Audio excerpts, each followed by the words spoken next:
अस्सलाम वालेकुम, आप देख रहे हैं ब्रेकिंग न्यूज़ में मोहम्मद मालिक। और उसमें once again prime minister Shahbaz Sharif ने अंडरलाइन किया इस बात को कि हम 9 मई के जो वाक़े के ज़िम्मेदार हैं उनके ख़िलाफ़ सख्त कानूनी कार्रवाई होगी। आज सुबह पहले ख्वाजा आसिफ का बयान बहुत ज़्यादा चल रहा था हर तरफ, जहाँ उन्होंने कहा कि ये सोचो विचार हो रहा है कि PTI पर बैन लगा दिया जाए, और अगर बैन लगाया तो पूरे PDM का फ़ैसला होगा। और शायद PDM का कहना इसलिए लाजमी था क्योंकि टेक्निकली पीपल्स पार्टी हिस्सा तो नहीं PDM का, लेकिन गवर्नमेंट का है, तो उनका उसके बाद पार्लियामान में भी जाएंगे। अभी यही सारा चल रहा था, तो फिर कुछ देर पहले ख़बर बहुत बड़ी आई कि फवाद चौधरी ने भी अलहदगी इख्तियार कर ली है। कल अभी शीरी मज़ारी वाली बात चल रही थी, फिर आज फवाद चौधरी, फिर सारे देख रहे थे असद उमर जब रहा होंगे, आज उनके ऑर्डर्स हो गए हुए थे, तो क्या वो दोबारा हिरासत में लिए जाएंगे या चले जाएंगे? बिकॉज जस्टिस साहब ने आज जब उनकी बेल ले रहे थे हाई कोर्ट के अंदर, जस्टिस मियां गुल हसन औरंगजेब, तो उन्होंने बड़े इंटरेस्टिंग रिमार्क्स दिए थे। उन्होंने कहा कि ये जब तक प्रेस कॉन्फ्रेंस नहीं करेंगे तो तब तक तो ये अंदर रहेंगे, ये तो उनको दोबारा छोड़ेंगे नहीं इनको।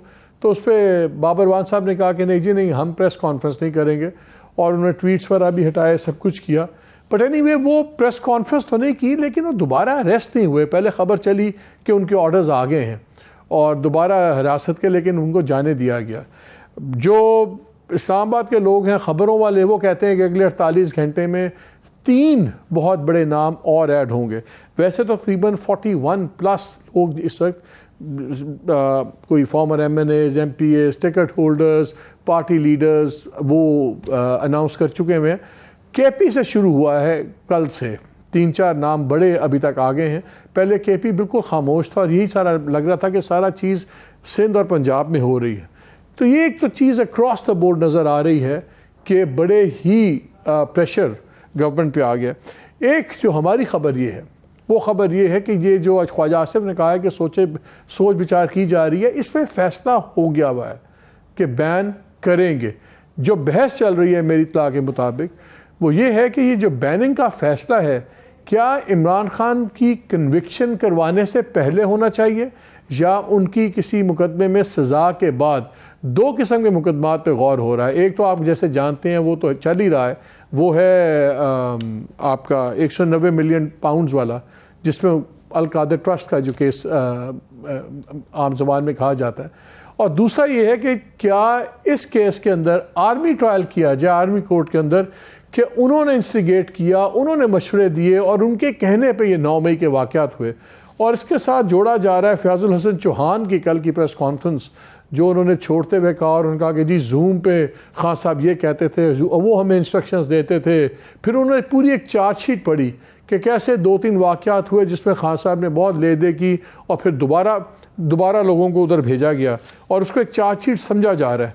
सो क्या इसके ऐसा केस चल सकता है, नहीं चल सकता? और वो इसलिए उसमें कुछ हकीकत नज़र आ रही है कि आपने देखी होगी आज एक खबर हर जगह चली डिफरेंट नेटवर्क्स पे, वो ये थी कि जियो फेंसिंग के बाद उन्होंने तकरीबन 215 कॉलर्स को कनेक्ट किया है 6 बड़े लीडरान के साथ PTI के, जिसमें महमूद रशीद शामिल हैं, जास चौधरी साहब हैं, असलम इकबाल हैं, मुराद रॉस हैं, यास्मीन राशिद साहिबा हैं, हमाद अज़हर हैं। और उनकी पूरी ब्रेक दी हुई कि किसी को 70 किसी ने कॉल्स की, उन लोगों ने जो कोर कमांडर हाउस ने, किसी ने 10 की, किसी ने 23 की, लेकिन ये लिंका बनाया हुआ है। और ये फिर एक पिरामिड बन रहा है, worker, second year leadership, second year से फर्स्ट ईयर, और फर्स्ट ईयर की टॉप पे इमरान खान। सो हो सकता है कि ऐसा कि केस बन जाए, लेकिन एक चीज़ क्लियर है कि ये फैसला तो अब हुआ है कि establishment is not banking up, और या आर या पार होगा, या इमरान खान होंगे या दूसरी साइड होगी। अब इसमें तो कोई शक नहीं रहा, और वो तो ख़ुद भी कहते हैं मैं कोशिशें कर के थक गया हूँ, मेरे से कोई बात नहीं कर रहा। साथ ही खबर चल पड़ी है कि जहांगीर तरीन साहब दोबारा एक्टिव हो गए, और ख़बरों के मुताबिक 20 से ज़्यादा लोग ने उनसे मुलाकात भी की है। आपको याद है जब लास्ट टाइम ग्रुपिंग हुई थी तो जहांगीर तरीन ने तकरीबन 34 लोग सिर्फ पंजाब असम्बली से अपने शो कराए थे। और मेरी भी आज बहुत करीबी उनके एक साथी से बातमात, वेरी प्रोमिनेंट मैन, उनसे बात हुई और मैंने उनसे पूछा कि क्या आप फॉरवर्ड ग्रुप अनाउंस कर रहे हैं या कुछ और। उन्होंने कहा मालिक भाई इस पर अभी फ़ैसला हो रहा है, लेकिन बड़ी चीज़ होगी हम जो करेंगे, और ये थोड़े दिनों की बात है। सो वो एक्टिविटी भी शुरू हो गई है। सो ये बहुत कुछ मसाला बन रहा है। अब अगर कुछ और बड़े नाम गिर जाते हैं तो उसके बाद एक पैनिक नज़र आएगा, बिकॉज एक मैसेज क्लियर है कि either you are with us और अगेंस्ट अस। ये सूरत हाल बन रही है, इस पर बात करेंगे। मेरे साथ मौजूद अज़मा बुखारी मेरे साथ हैं, सेक्रेटरी इंफॉर्मेशन पंजाब PMLN, मेहर बुखारी जे सीनियर जर्नलिस्ट, वो भी हमारे साथ हैं। फ़ारूक हबीब भी हमारे साथ थे, कोई लाइन उनकी ड्रॉप हो गई है, और इसी तरह एक दो और हम एक्सपर्ट्स भी लेंगे। इनसे बात करते हैं। अज़मा, आपसे शुरू करते हैं। ये मुझे बताइए, एक चीज़ तो बड़ी क्लियर है, तासुर ये बन रहा है कि अब आप लोग तो खुशकिस्मती आपकी तो प्लेट में रख के खान साहब ने सारी चीज़ें इस्टेब्लिशमेंट को पकड़ा दी। 9 मई को जो सब कुछ हुआ, तो उससे पहले आप लोगों पे फोकस होता था कि मईशत का ये बुरा हाल है, महंगाई यहाँ है, अनएम्प्लॉयमेंट यहाँ है, डॉलर एज वी स्पीक आज भी 320 रुपये का डॉलर हुआ हुआ है, महंगाई की एक और वेव आनी है। लेकिन अब सारी चीज़ें इमरान खान स्पेसिफिक हो गई हैं। तो क्या आप लोग अब बिल्कुल टूल बन गए हैं? आप एक बारे में कहा जा रहा है कि आप बिल्कुल इस्टेब्लिशमेंट का एक टूल बन गए, एक्सटेंशन ऑफ द इस्टेब्लिशमेंट बन गए हैं, और कल तक आप खुद इस्टेब्लिशमेंट को बुरा भला कहते थे। मैं ये कह रही हूँ कि पहले जो ये मईशत की जहां तक बात है, वो आपको भी मालूम है और वो हर पाकिस्तानी को भी मालूम है कि उन हालात के जिम्मेदार भी इमरान खान थे। वो माइंस जो है, उन्होंने खुद भी कहा था, वो माइंस बिछा के गए हैं। IMF का प्रोग्राम जो आज तक नहीं हो सका, वो भी इमरान खान साहब की, उनकी पार्टी की मेहरबानी है। तो यहाँ पर भी उन्होंने जो है वो पाकिस्तान के साथ एक दुश्मनी की। और दूसरा जो उन्होंने 9 मई को किया, जो तो जहां तक हमारी बात है कि जी हम टूल बन गए हैं, this is very unfair to say. बात यह है कि हमने तो इमरान खान को नहीं कहा था ना कि वो एक जो है वो मीर जाफर मीर सादिक का नैरेटिव बिल्ड करें। वो जो है ये मार धाड़, ये दहशतगर्दी पहली दफा तो इमरान खान ने नहीं की। इनकी 2014 का वो धरना से शुरू करें आप, और उसके बाद इनकी दहशतगर्दी वो चलती आ रही है आज तक। जो ये आर्मी को जो है वो डर्टी हैरी और इनको माफ नहीं करना, खाना जंगी मुल्क में हो जाएगी, श्रीलंका बना देंगे, ये सब तो वो पहले बताते रहे ना, और वो करवाते भी रहे। और अब खाली फयाजुल हसन चौहान का स्टेटमेंट नहीं है, बहुत सारे स्टेटमेंट्स और भी ऑन रिकॉर्ड हैं। मैंने सोशल मीडिया पे भी देखा, एक वो लड़का जिसने जो है कोर कमांडर की यूनिफॉर्म पहनी हुई थी, उस लड़के ने भी जो है वो आकर ऑन रिकॉर्ड कह दिया। उसने कहा कि जी हमें जो है वो यास्मीन राशिद, एजाज चौधरी, इन सब ने कहा था कि आप अंदर जाएं, और हमें इमरान खान साहब जो कैंप्स बाहर जाए, जमान पाक के लगे होते थे, वो कैंप्स में आके हमें बताया करते थे और ट्रेनिंग दिया करते थे कि आपने किस किस तरह जो है वो कोर कमांडर के और कैंट के अंदर घुसना है और क्या करना है। सो हमारी आज भी देखिए, हमारी हमेशा से एक लाइन रही इस्टेब्लिशमेंट के खिलाफ उनके सियासी रोल के हवाले से। अब उनका अगर सियासी रोल नहीं है तो हमें उसको अप्रिशिएट करना चाहिए। लेकिन इमरान खान साहब की लड़ाई क्या है? वो कहते हैं कि इनका सियासी रोल होना चाहिए, दोबारा जो है मुझे कंधे पे बिठाए इस्टेब्लिशमेंट और मुझे लाकर वजीर आजम हाउस में बिठा दे। वो नहीं कर रहे, तो उनको गालियां भी पड़ी, उनको मतून भी किया गया, उनके ऊपर इल्जामात, इवन कत्ल करने के इल्जामात भी इमरान खान ने लगाए कि मुझे मारा जा रहा है, जब मुझे सबूत मांगे जाते हैं जो उनके पास होते नहीं है। पार्टी बैन कर रहे हैं, पार्टी बैन कर रहे हैं आप लोग, फैसला हो गया है? नहीं, मेरे तक तो ऐसी अभी कोई इन्फॉर्मेशन नहीं है, और होगी तो जाहिर है उसको गवर्नमेंट जो है वो जरूर पब्लिक करेगी। मैं कभी भी किसी सियासी जमात के जो है वो बैन होने के हक में नहीं हूं, लेकिन इनका ट्रैक रिकॉर्ड देखिए और उसके बाद जो इन्होंने कर दिया, देखिए क्या किसी सियासी लीडर को पहले जो है सजा नहीं हुई। भुट्टो साहब जो है वो फांसी नहीं चढ़ गए, वहां पर लोगों ने, उनके वर्कर्स ने अपने आप को आग लगा ली थी, उन्होंने जाके किसी कोर कमांडर हाउस में या किसी और को आग नहीं लगाई थी। ये हमें जब नवाज शरीफ साहब ने 99 में इनके साथ हुआ, पूरा खानदान निशान इबरत बना दिया, अटक के किले में रखा, उनको हाईजैकर कह दिया, सारे के सारा कारोबार खत्म कर दिया। आपने देखा कि कहीं पर किसी ने जाकर जो है वो, अच्छा मैं आता हूं, मैं एक और सब्जेक्ट भी जरा इसमें, Azma I'll come back to you।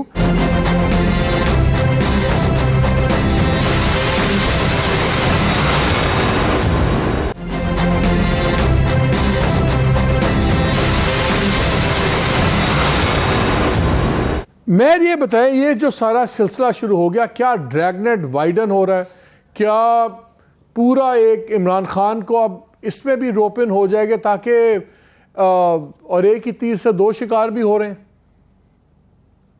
देखिए, अभी शिकार तो बहुत सारे हो रहे हैं मालिक साहब। अब मसला ये है कि कड़ा वक्त है जमात पे भी, इमरान खान साहब पे भी, और अपने DGISI की वजाहतें और उनके हवाले से जो उन्होंने स्टैंड और फैसले लिए, उसकी एक वो भारी कीमत अपनी इस्टेब्लिशमेंट से बैक इन द डे टकराव की कीमत की सूरत हुकूमत जाने की सूरत भी दे चुके हैं और बार बार वजाहतें भी दे चुके हैं जनरल सैस के हवाले से।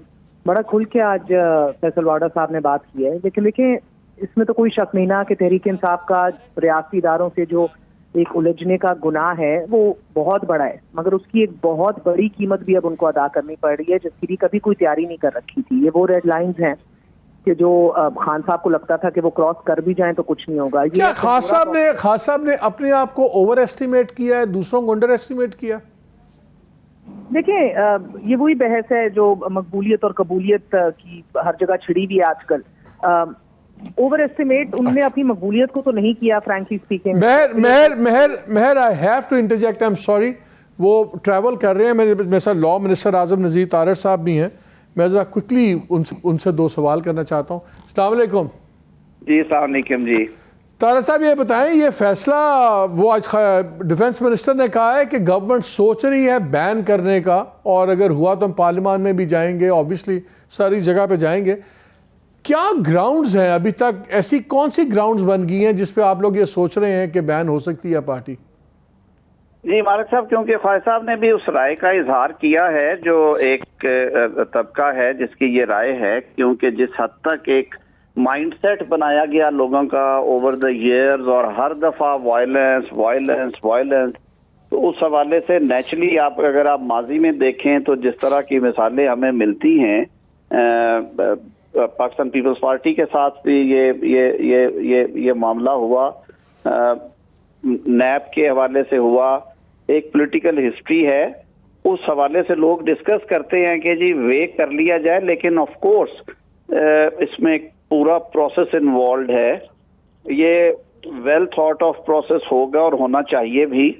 इसको पार्लियामेंट में भी डिबेट किया जाए, इसको कैबिनेट भी वे करे। और नहीं, वो ठीक है। तारड़ साहब मुझे बताएं, एज वी स्पीक आपके ख्याल में इस वक्त इतना मवाद है कि इसकी बेसिस बन रही है कि ये बैन हो सकता है? इस वक्त क्या इतना मवाद है आपके पास? मालिक साहब, since I have not floated this idea, okay. so I am not supposed to give the grounds. अच्छा, दूसरा ये बताएं, ये जो केस चल रहा अब इस वक्त 14 मई वाला, इसमें एक बड़ी इंटरेस्टिंग एक बात पॉइंट आउट की थी इलेक्शन कमीशन के लॉयर ने शुरू में। उन्होंने कहा कि जी डिटेल जजमेंट नहीं आई हुई, डिटेल जजमेंट आती तो फिर हम शायद उस पर और बहस कर सकते। तो ये जो सुप्रीम कोर्ट सुन रही है, क्या डिटेल जजमेंट आने के बाद सुनना चाहिए था ये केस, कि ये रूटीन है कि आपने शॉर्ट ऑर्डर के ऊपर ही फिर रिव्यू सुन लिया है? डिटेल जजमेंट तो उसकी अभी तक नहीं, अनफॉर्चुनेटली ये होना नहीं चाहिए। वैसे मैं तो बड़ा क्लियर हूँ मालिक साहब इस पे, और मेरे ख्याल में पार्लियामेंट भी उतनी क्लियर है। मैं तो समझता हूँ कि ये जो प्रोसीडिंग्स हैं टोटल की टोटल, ये proceedings in accordance with law and constitution इसलिए नहीं है कि ये मामला एक दफा 4 जजेस ने मेजॉरिटी डिसीजन के साथ इसको डिसाइड कर दिया, और वो आपने सारे उनके जो फैसला जात हैं वो पढ़े। उन्होंने कहा कि ये हाई कोर्ट में पेंडिंग है मैटर, ये वहीं पे जाने चाहिए, और जो 3 जजेस की ओपिनियन थी उसकी बेसिस पे इसको रीओपन कर लिया गया, क्योंकि बेंच बनाने का जो इख्तियार है और उसमें फिक्स करने का इख्तियार वो चीफ जस्टिस साहब का है। उसके बाद आपने देखा जो प्रैक्टिस एंड प्रोसीजर बिल में भी जिस तरह का मामला किया गया, तो मैं तो एज अ लॉयर मैं तो कन्विंस्ड हूँ जो राय पार्लियामान की है वो राय इस हद तक दुरुस्त है कि पिछला जो ओरिजिनल डिसीजन था जिसकी बेसिस के ऊपर ये दोबारा प्रोसीडिंग्स टेकअप की गई, जिन प्रोसीडिंग्स में फिर जजमेंट दी गई और ये रिव्यू आया है, वो ऑर्डर ऑफ द कोर्ट जो है वो मेजॉरिटी का ऑर्डर था, that was signed by 4 honourable जजेस अगेंस्ट 3। बाकी आपने जो बात की कि हाँ जी ठीक है इसमें डिटेल्ड रीजंस आनी चाहिए, हम तो वैसे ही कहते हैं कि डिटेल्ड रीजन साथ ही आ जानी चाहिए। इनको आप जितना ज्यादा डिले करते हैं, उसमें पहले भी हुआ कई मामलात में 63A के केस में ये हुआ कि शॉर्ट ऑर्डर दे दिया गया, फिर मौके की मुनासबत से जाहिर है जो उस वक्त के हालात होते हैं, फिर डिटेल्ड रीजनिंग जो है कई दफा उधर वे कर जाती हैं, टिल्ट कर जाती हैं। तो ये रवाज ही दुरुस्त नहीं है कि महीना 2-2 महीने आप अगर रीजंस ना लिखें और वो शॉर्ट ऑर्डर से चलते तार साहब ये बताएं, ये अब किस तरह फैसला होगा? चीफ जस्टिस साहब ने आज फिर कहा है कि हम तो 2 मिनट में इसका फैसला कर सकते हैं। आप मैथमेटिक्स में पढ़े रहे हैं, पहले भी वो कहते रहे हैं।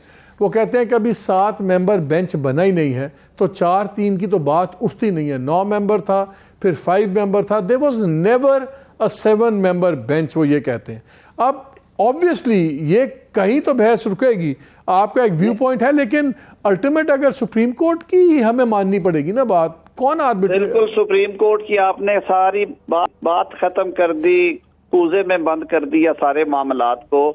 सुप्रीम कोर्ट से ही ये मामला हल होगा और सुप्रीम कोर्ट फुल कोर्ट है। ये मामला सारी अदालत के सामने रख दिया जाए।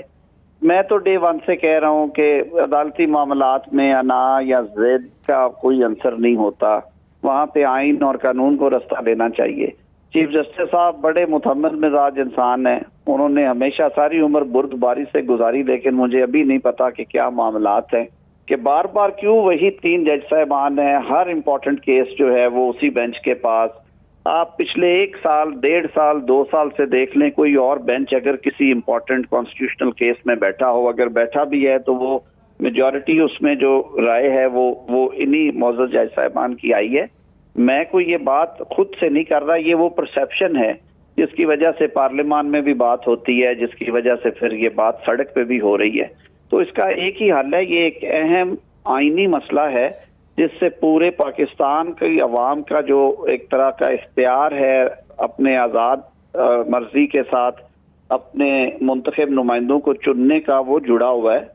तो क्या ये अच्छा नहीं है कि आज भी वक्त है कि वो ये सारा मामला फुल कोर्ट के सामने रखते हैं? जो फैसला आएगा सब मानेंगे, उसको सब मानेंगे, कोई उंगली नहीं उठेगी इस पर। तारिक साहब, अब ये फैसला अब अगर होता है और वो कहते हैं कि इनकी इलेक्शन कमीशन की रिव्यू पिटीशन रिजेक्ट कर देते हैं, तो फिर क्या होगा?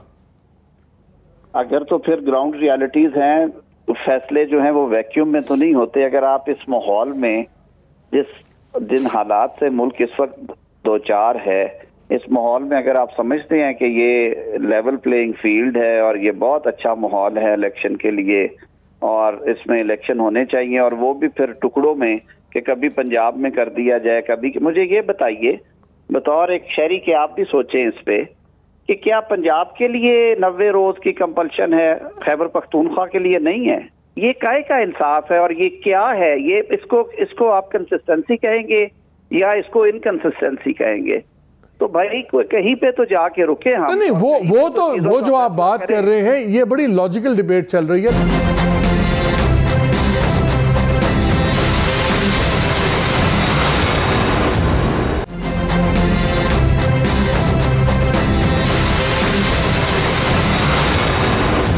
मेरा सवाल बड़ा सिंपल है। पहले 14 मई का हुक्म हुआ, आप गवर्नमेंट ने उसको नहीं माना। अब अगर वो ऑर्डर कर देते हैं, ये रिजेक्ट कर देते हैं इस पिटीशन को और एक नई तारीख दे देते हैं, क्या गवर्नमेंट उस फैसले को मानेगी?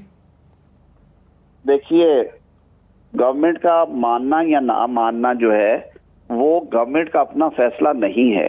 गवर्नमेंट को पाबंद कर रखा है पार्लियामान ने अपने कानून साजी का हक इख्तियार इस्तेमाल करते हुए और अपना डायरेक्शन देने का हक इस्तेमाल करते हुए उन्होंने गवर्नमेंट को कहा कि आपने अगले बजट में एलोकेशन करनी है, इस बजट में नहीं, क्योंकि पार्लियामान बजा तौर पे ये समझती है कि जो फैसला है 3 जजेस का वो फैसला नहीं है, जो डिसीजन ऑफ द कोर्ट है वो चार ऑनरेबल जजेस का फैसला है। और मैंने तो कहा है कि ये अना और जिद का मामला नहीं है। मालिक साहब, हम सारी रात इस पे बहस करते रहे, बात वहीं पे खत्म होती है। चले, अगर मैं आपसे ये पूछूं कि गवर्नमेंट इस इलेक्शन के मामले पे इस 3 मेंबर बेंच का फैसला नहीं मानेगी और गवर्नमेंट सिर्फ मानेगी तो फुल कोर्ट बेंच मानेगी, तो फिर क्या मैं सही ये समझ रहा हूं? मालिक साहब, मैंने भी किसी वकील से तरबियत हासिल की है, आप भी मेरे भाई हैं, मैं अपना जवाब आपको दे रहा हूं। जो जवाब आप चाह रहे हैं वो जवाब पार्लियामान के पास है और पार्लियामान ये जवाब दे चुकी है कि पार्लियामान ने हुकूमत को पाबंद किया है कि क्योंकि ये 4 जजेस का फैसला अक्सरीती फैसला है, यही ऑर्डर ऑफ द कोर्ट है इसलिए हम उसकी तामील में जो डायरेक्शंस होंगी वो करेंगे। इस मामले को हल करने के लिए आगे कैसे चला जाए, उसका वाहिद हल ये है कि ये मामला फुल कोर्ट में ले जाया जाए, वहां पे इस पे बहस हो, उसके बाद जो फैसला आएगा मेरे ख्याल में पूरा मुल्क उसे मानेगा और यही मसाइल का हल है। इस मुल्क पे रहम करें, इस निज़ाम पे रहम करें, सब कुछ ठीक हो जाएगा इंशाल्लाह। अगर सुप्रीम कोर्ट बेंच ने 3 मेंबर बेंच ने आपको, आप तो खैर जाते भी रहते हैं, अगर वज़ीर आज़म को भी तलब किया तो क्या वज़ीर आज़म अदालत में जाएंगे कंटेम्प्ट में या किसी और बात पे? ये ख्वाहिश तो हो सकती है जी किसी के कंटेम्प्ट में वज़ीर आज़म को तलब करें। अगर रिकॉर्ड देखा जाए आज तक का जो कैबिनेट का और गवर्नमेंट के जो डिसीजंस हैं वो देखने के बाद मेरा नहीं ख्याल कि किसी सूरत भी वो कंटेम्प्ट के लिए एक्सपोज होते हैं प्राइम मिनिस्टर या उनकी काबीना। बाकी मैं तो हमेशा मौके पे मशवरा देता होता हूं सर, मैं फीस लिए बगैर 1 महीना पहले मशवरा नहीं दे सकता। लेकिन तारा साहब मैं इसलिए पूछ रहा हूँ, I know you are very smart lawyer, मैं सिर्फ इसलिए पूछ रहा हूँ कि अगर ये तलब करता है बेंच वज़ीर आज़म को हुक्म अदूली की बेसिस पे, ऑब्वियसली वो कहेंगे हमने हुक्म दिया आपने नहीं माना, आप चीफ एग्जीक्यूटिव हैं, और वो पेश हो जाते हैं, तो फिर वो स्टांस अपना छोड़ रहे होंगे बिकॉज फिर वो इनकी लेजिटिमेसी मांगते हैं इस 3 मेंबर बेंच की इस मुकदमे में फैसले सादर करने की। मैं इसलिए पूछ रहा हूँ कि क्या वो इस बेसिस पे इनकार करेंगे? इसीलिए तो जो स्ट्रैटेजी होती है अगर वो सर पब्लिक कर दी जाए, आप तो मेरे से वो जो मेरी प्रिविलेज कम्युनिकेशन है मेरे और मेरे क्लाइंट के दरमियान आप उस प्रिविलेज कम्युनिकेशन को चाहते हैं कि मैं आश्कार कर दूं, वक्त से पहले पर्चा आउट कर दूं, अभी इम्तिहानी सेंटर में नहीं मैं गया, वक्त आएगा तो आपको इंशाल्लाह अच्छी खबरें मिलेंगी। अच्छा ताज़ साहब ये बताएं क्या पॉसिबिलिटी है इमरान खान साहब के खिलाफ जो नौयत है, अब ऑब्वियसली हम देख रहे हैं कि उनकी लीडरशिप के काफ़ी लोग लिंक हो रहे हैं जिन पे आप लोगों का इल्ज़ाम है कि इन्होंने ऑर्गेनाइज तरीके से ये पुरतशद्दुद जो वाक़यात हुए हैं। आज की खबर चल रही है जियो फेंसिंग में 215 कॉलर्स थे जो कोर कमांडर लाहौर के घर में थे और उनके 6 लीडर्स के साथ कॉल्स ट्रैक हुई हुई हैं, फिर जमान पाक और दूसरी कॉल्स हुई हुई हैं। तो ये अल्टीमेटली एक पिरामिड बन रहा है जो नज़र ही आ रहा है कि शायद खान साहब पे जाके रुकेगा कि उन्होंने कहा अपने लीडरों ने फिर अपने वर्करों को कहा। तो क्या पॉसिबिलिटी है इमरान खान साहब के खिलाफ कोई मुकदमा आर्मी एक्ट के तहत मिलिट्री कोर्ट में चलने का? मालिक साहब देखिए, मुझे मिलिट्री कोर्ट का तो पता नहीं है, वो तो जुरिस्डिक्शन उनकी है और वो एक्सक्लूसिव डोमेन है जो एक मिलिट्री लॉ के अंडर जो अथॉरिटीज हैं वही डिसाइड करते हैं। हाँ अलबत्ता वो अप्रोप्रिएट स्टेज के ऊपर अदालत को या मुतलका पुलिस को जो भी रेलिवेंट फोरम हो उनको रिक्वेस्ट भेजते हैं कि ये मुलजम जो है ये हमें दरकार है इस ट्रायल के लिए। लेकिन जो सिविल जुरिस्डिक्शन में एंटी टेररिज्म कोर्ट में जो केसेस चल रहे हैं या जो चालान जाएंगे, मेरे ख्याल में इससे बहुत ही कम संगीन इल्जामात पे बहुत सारे लोगों ने हाल में और माजी में ये प्रोसिक्यूशंस जो हैं ये फेस की हैं और इतनी टेंजिबल एविडेंस है starting from his video conversations, releases और वो सारी चीजें कि जो इन्वेस्टिगेटिंग टीम है JIT उसके पास इतनी एविडेंस है कि वो ये रिकमेंड करे that the law shall take its own course and he shall be prosecuted in an anti terrorism court. जो प्राइमा फिशाए है, मैंने आपको अर्ज किया कि जो आर्मी एक्ट के तहत डिसीजन है कि कब उन्होंने ट्राई करना है, किस केस में किस मुल्ज़म को वो कानून उन्हें इख्तियार देता है और मैं उनका लीगल एडवाइजर नहीं हूँ। ये जो 190 मिलियन पाउंड से कैसा, इसका आप कितना टाइम पीरियड देख रहे हैं इसका ट्रायल होने का, फैसले होने का? ऑब्वियसली आपने सारी एविडेंस तो देखी होगी, आपने सारा स्टडी किया है। बिल्कुल जो मैंने सुना है और जो देखे, और मैं क्योंकि इसलिए कह सकता हूँ इस हद तक कि मैं कैबिनेट में जो एग्जामिन हुआ था ये मामला और फिर ये फैसला किया गया कि ये मामला भेज दिया जाए, रेफर कर दिया जाए और इंक्वायरी अगर वॉचडॉग मुनासिब समझे तो इसको प्रोसीड करे। It's a foolproof kind of case और इसमें जो नैब की टाइम लाइन्स हैं वो बड़ी सिंपल टाइम लाइन्स हैं। Since it has been upgraded into investigation, inquiry stage is over, तो यूं समझ लें कि कोई तकरीबन 2 से 3 माह में ये मामला जो है ये मंतकी अंजाम को पहुंच सकता है, क्योंकि नैब लॉज में स्पीडी ट्रायल्स हैं, टाइमलाइंस हैं, वो सारा कुछ है। यानी कि अगर 13 अगस्त को आपकी गवर्नमेंट पार्लियामेंट खत्म होगी और आपने जाना है, छोड़नी है अपनी गवर्नमेंट, तो उससे पहले ये फैसला हो सकता है? मेरे ख्याल में ये कोई विजुअल थिंकिंग है कि इससे पहले ये हो सके। मैं तो क्योंकि क्रिमिनल साइड प्रैक्टिशनर रहा हूँ, आई बिलीव इन सिस्टम्स, और मेरा सिस्टम जो है उसने साबित भी किया कि 6 माह में, 7 माह में, 4 माह में लोगों के केसेस के फैसले हुए हैं। और ये एक टेस्ट होगा निज़ाम के लिए, अकाउंटेबिलिटी ब्यूरो और अकाउंटेबिलिटी कोर्ट के लिए, कि अब वो कितना इवन हैंडेडली डील करते हैं और जो इन अकॉर्डेंस विद लॉ जो टाइमलाइंस हैं उनको मीट करते हैं। तारा साहब, आइंदा कोशिश करूंगा आपसे वो सवाल करूं जिसमें 2-3 डायरेक्ट आंसर्स भी ले लूं। Thank you very much for your time, बहुत शुक्रिया हमें वक्त देने का। नाज़रीन, आपने 2-3 बातें सुनी। आज का प्रोग्राम छोटा था बिकॉज ऑफ द स्पीच, लेकिन 2 चीज़ें बड़ी इंटरेस्टिंग है।